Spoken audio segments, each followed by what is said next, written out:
कहते हैं ना पैर के नीचे ज़मीन ही हिल गई थी मेरी।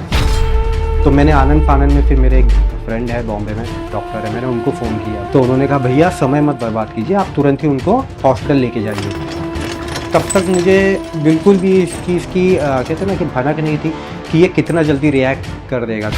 पूरा सल्फस तो आपके इंटरनल ऑर्गन्स पे ही इफेक्ट करता है, वो पूरा बर्बाद कर देता है, ख़त्म कर देता है। मेरे 15-20 मिनट तो बर्बाद ही हो गए थे एक तरीके से, आप समझ लीजिए। मैं डॉक्टर को ढूंढ रहा था यहाँ वहाँ सब करके, तो फाइनली जब वो आए उन्होंने चेक किया तो हार्डली 1-1.5 मिनट के अंदर उन्होंने डिक्लेयर कर दिया कि शी इज़ नॉट। वो बच सकती थी। जैसे डॉक्टर ने कहा, मैं तो समझ लीजिए कि कुर्सी रखी हुई थी पीछे, मैं तो गिर ही गया।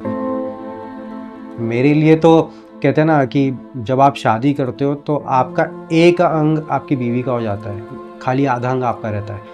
मेरे लिए वो आधा अंग तो चल ही गया था, पर जो बाकी का आधा अंग था वो भी मेरा नहीं था उस वक्त। और मैं रोए जा रहा था और मेरे समझ लीजिए कि ऐसी मतलब सामने मैं देख रहा था, मेरे मन में बार बार यही चीज़ें चल रही थी कि मैं खुद को भी ख़त्म कर लूँ। लेकिन फिर उसके बाद मेरे दिमाग में यही चीज़ आ रहा था कि नहीं, अगर मैंने भी ये चीज़ कर ली तो मेरा एक बेटा है, और वो फिर वो एक कहते हैं ना कि वो जिम्मेदारी बन जाएंगे मेरे माँ पापा के लिए।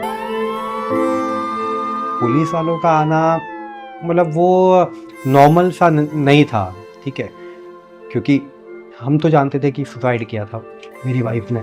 उन्होंने पंचनामा किया, जो कि उनका प्रोसेस होता है देखने के लिए कि बॉडी पे कोई मार्क्स तो नहीं है या कुछ वैसे कोई मारपीट के निशान तो नहीं है। तो वो पंचनामा सारी चीज़ें हुई तो पुलिस वाले कन्विंस थे, ठीक है, कि ये एक सुसाइड का ही केस है। तो जब वहाँ वो लोग देख रहे थे तो तब इनको उनमें से एक कांस्टेबल थे, उनको ये सुसाइड नोट मिला जो कि मैट्रेस के नीचे रखा हुआ था और हिंदी में लिखा हुआ था, मैं प्रीति मिश्रा अपनी मर्जी से मर रही हूँ। वो सुसाइड नोट को डिस्ट्रॉय कर दिया गया था क्योंकि वो एक क्रूशियल एविडेंस था जिससे कि मैं बेगुनाह साबित हो सकता था, या इनिशियल डेज में मेरे बेल के लिए मेरे को रिलीफ मिल सकती थी। तो वो सुसाइड नोट को डिस्ट्रॉय कर दिया गया।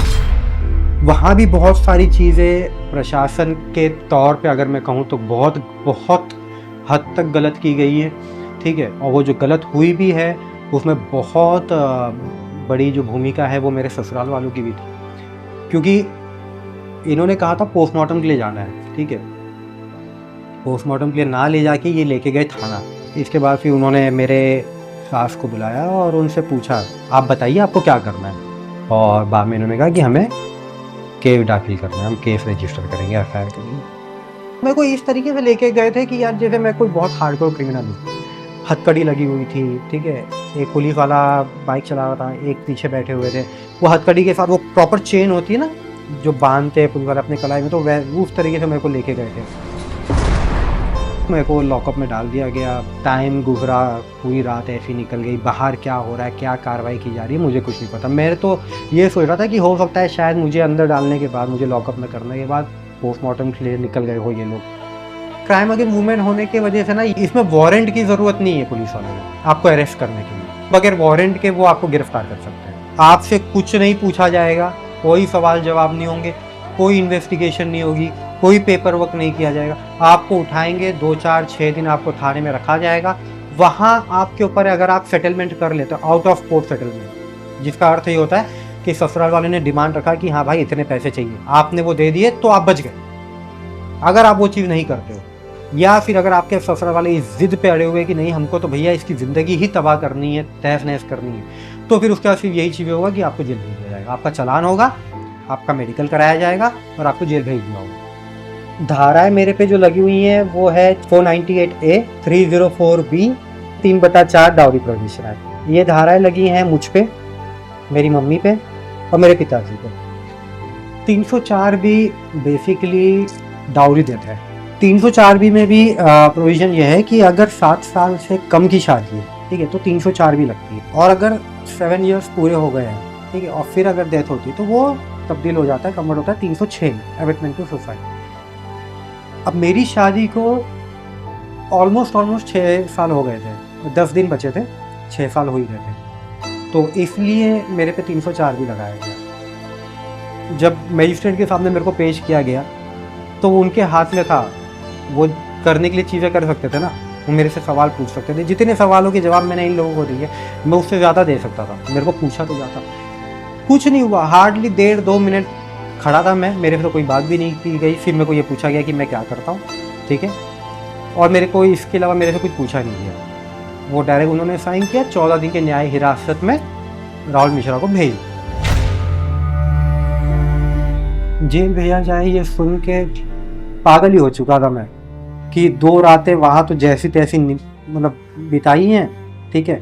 कुछ पता नहीं है कि बाहर क्या हो रहा है, कैसे हो रहा है, ठीक है, घर वालों के ऊपर क्या बीत रही है।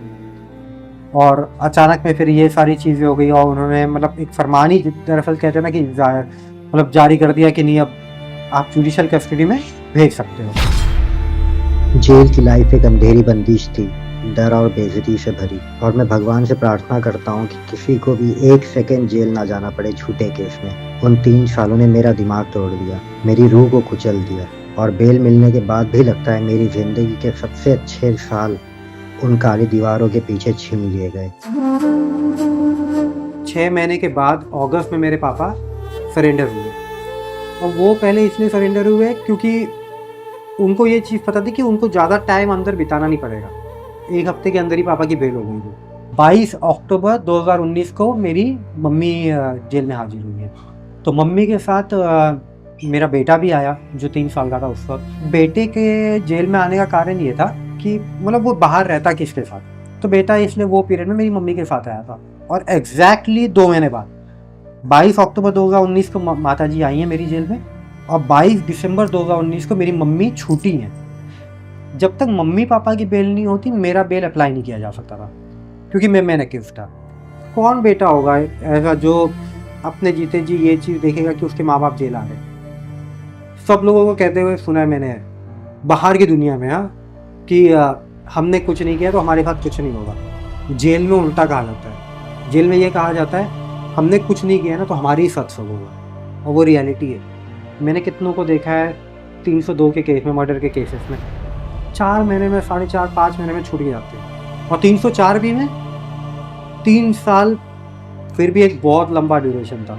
यहीं पे अगर मान लीजिए कि कोई मर्द मरता, या मान लो मैं मरता, मेरे घर वाले जाते हैं कि हमको केस रजिस्टर करना है, कोई नहीं सुनवाई होती।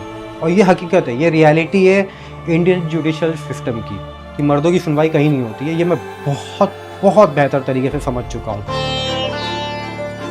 और मेरा ये आप लोग के माध्यम से भी मैं यही चीज़ कहना चाहूँगा कि मेरा ये करने का सिर्फ और सिर्फ एक उद्देश्य ये है कि मैं ना ज़्यादा से ज़्यादा लोगों तक ये बात पहुँचाना चाहता हूँ। ये तो पहुँचाना ही चाहता हूँ कि मैं बेगुनाह हूँ, ठीक है, कि मैं हर घर ठोक बजा के लोगों को बुला के कह तो नहीं सकता हूँ कि यार इस तरीके से चीज़ें हुई थी और मैं बेगुनाह हूँ। वो तो पॉसिबल नहीं है। मेरे को नहीं पता कि मैं और कितने दिन का मेहमान हूँ, मैं आने वाले महीनों में बाहर रहूँगा या आने वाले महीनों में अंदर रहूँगा, मेरे को नहीं पता, क्योंकि मेरे केस में आजीवन तक का प्रावधान है जो कि 16 साल है। 16 साल में से 3 साल मैंने काटे हैं, ये 13 साल बहुत लंबा ड्यूरेशन है। और पुलिस वालों को, अथॉरिटीज़ को ये चीज़ कहना चाहूँगा कि यार किसी की ज़िंदगी बर्बाद करने के पहले ना, उसके परिवार की ज़िंदगी बर्बाद करने के पहले, मेरे केस में ऐसा हुआ था कि उनको पता था कि मैं सही हूँ, लेकिन फिर भी दबाव के कारण मेरे साथ ये सारी चीज़ें हुई जो कि नहीं होनी चाहिए थी, और मैं आज तक उन्हीं चीज़ों के लिए लड़ रहा हूँ। याद तो रोज़ आती है और वो हमेशा आती भी रहेगी, वो है, हमेशा है मेरे साथ, और वो हमेशा रहेगी भी मेरे साथ, चाहे जहाँ भी हो।